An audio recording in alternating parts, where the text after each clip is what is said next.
Hello, I'm Matthew and Wade here. In this video, I'll be reviewing and analyzing the Book of Boba Fett Season 1, Episode 5 here on Disney+. To be honest with you, this episode was well done. I'll go over several topics and point out several Easter eggs in this episode. I want to also say thank you for helping me reach 100 subscribers on my channel, and I need your help to get more so I can reach 1,000 subscribers. Thank you, and now on with the review. The title of this episode is called Chapter 5, The Return of Mandalorian. It starts with Mandalorian going in a slaughterhouse, going after a person who was abusing their workers. He goes in and kills them with his gun and uses the Darksaber to stop them. He tells the workers, after he has killed the people that were taking advantage of him, that they have a right to the Republic credits. In that place, he leaves and the people go after the credits. It was cool to see a slaughterhouse in Star Wars. He goes to his employers and tells them that he gave them what they wanted, and he wants to know where the other Mandalorians are. He found them, and he has a wound that needs to be healed thanks to the battle at the slaughterhouse. He gets the wound healed by the other Mandalorian, and the one that leads them, the woman tells him the way the Mandalorian is not easy. The female Mandalorian helps to train him with the Darksaber, and it's not as easy as it seems. She tells him, you are resisting the blade, you need not to fight it. This is a symbiotic relationship, you need to accept her or it will make it worse, not better. It's important to realize that.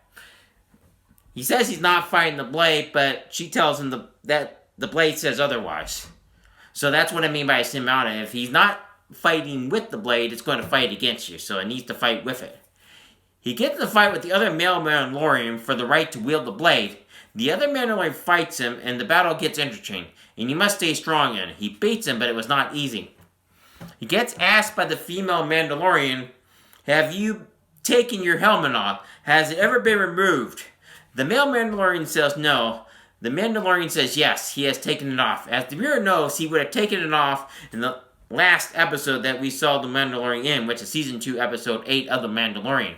He was told by the female Mandalorian that he's no longer a Mandalorian. He leaves the planet on a commercial flight and goes to Tatooine to find a ship.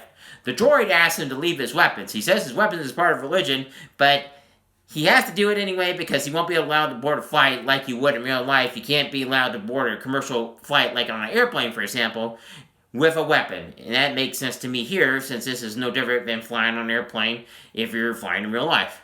The woman who was in The Mandalorian, played by Amy Sedaris, got him a ship that was in Star Wars Episode 1. That's the woman who is known as the traitor, who seems kind of shady to me at times, but that's another story. It was a ship issued by the Queen of Naboo. When he flew the ship, it felt like the pod race that Anakin Skywalker did in Episode 1 as well. You had the feel of it like in Phantom Menace. He gets off Tatooine and gets pulled over by 2 X-Wings, and they asked him, didn't you used to fly a Razor Crest? Instead of getting in trouble, he gets out of there. The officer that did not ask, do you want us to go after him? The other officer told him, do you want to go back to the base and file paperwork? When they said, do you want to go back to base? And no, he says, no, I don't, after he hears about the paperwork. This reminds me of paperwork that the police would have to file.